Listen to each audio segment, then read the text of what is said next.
Elle est une divinité complexe et fascinante de la mythologie nordique, associée au royaume des morts. Fille de Loki, le dieu du chaos et de la malice, et de la géante Angrboda, elle est la sœur de deux autres figures mythologiques redoutables, Fenrir, le loup monstrueux, et Jormungandr, le serpent géant qui entoure Midgard. Elle, dont le nom signifie littéralement « caché » ou « couverture », règne sur un royaume portant son nom, souvent appelé Helheim, où se trouvent les âmes des morts qui n'ont pas trouvé une place dans le Valhalla, le paradis des guerriers. Selon les légendes nordiques, elle fut envoyée dans les ténèbres par Odin, le père des dieux, qui redoutait le pouvoir et les dangers que pouvaient représenter les enfants de Loki. Il la relégua dans un royaume souterrain et obscur, où elle serait chargée de gouverner les morts. Contrairement à Valhalla, où les guerriers morts au combat passent leur après-vie à se préparer pour le Ragnarok, Helheim est destiné aux âmes qui meurent de vieillesse, de maladie, ou de malchance, et qui ne sont pas honorées par une mort glorieuse. Cela fait d'elle non seulement une gardienne des âmes, mais aussi une déesse de la fatalité et de la déchéance, un aspect qui souligne la notion nordique de destin inévitable. Elle est décrite comme ayant une apparence à la fois belle et terrifiante.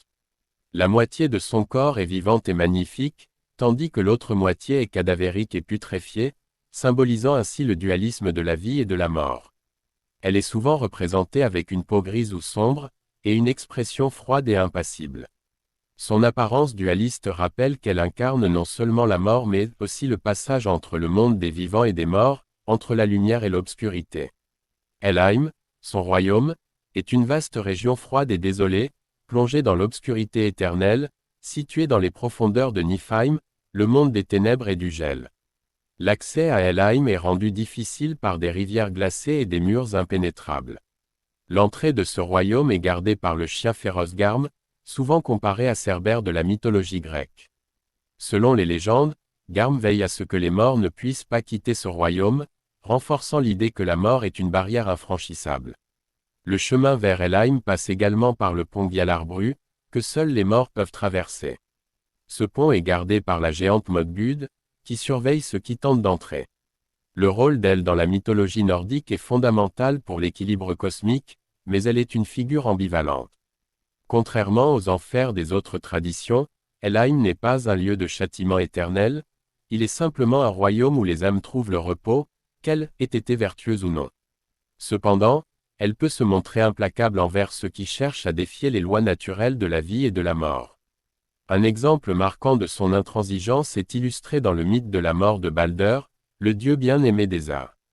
Après sa mort, Hermod, le messager des dieux, descend jusqu'à Helheim pour supplier elle de laisser revenir Balder dans le monde des vivants. Elle consent, mais à une seule condition, que chaque être vivant et inanimé de l'univers pleure pour Balder.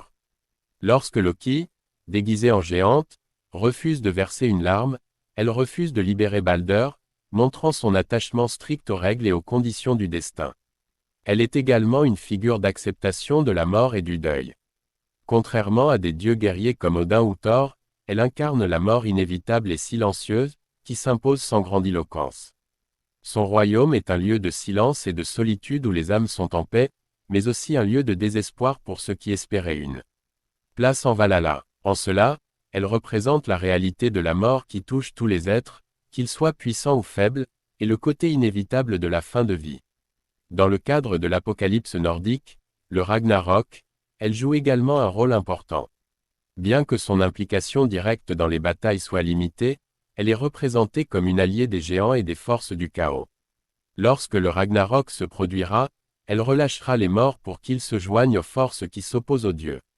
Cette armée, composée d'âmes qui n'ont pas atteint le Valhalla, symbolise un renversement de l'ordre établi et la rébellion ultime contre le cycle de vie et de mort imposé par les dieux. En dépit de son aspect sinistre, elle n'est pas perçue comme une figure maléfique dans la mythologie nordique. Au contraire, elle est une gardienne, une garante du cycle naturel de la vie. Elle incarne une forme de justice immuable et froide, reflétant le concept nordique selon lequel la mort est une partie intégrante de la vie et qu'il n'est pas nécessaire d'y associer un châtiment moral ou une punition. Elle est donc souvent vue comme une figure passive, indifférente aux états d'âme des vivants. Elle ne cherche ni à punir ni à récompenser, mais seulement à accueillir ce dont le destin est de finir dans son royaume.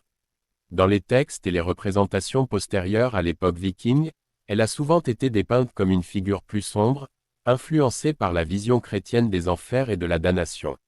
Cela a donné lieu à une transformation de son image dans l'imaginaire collectif, la faisant passer d'une figure neutre de la mort à une incarnation des forces maléfiques.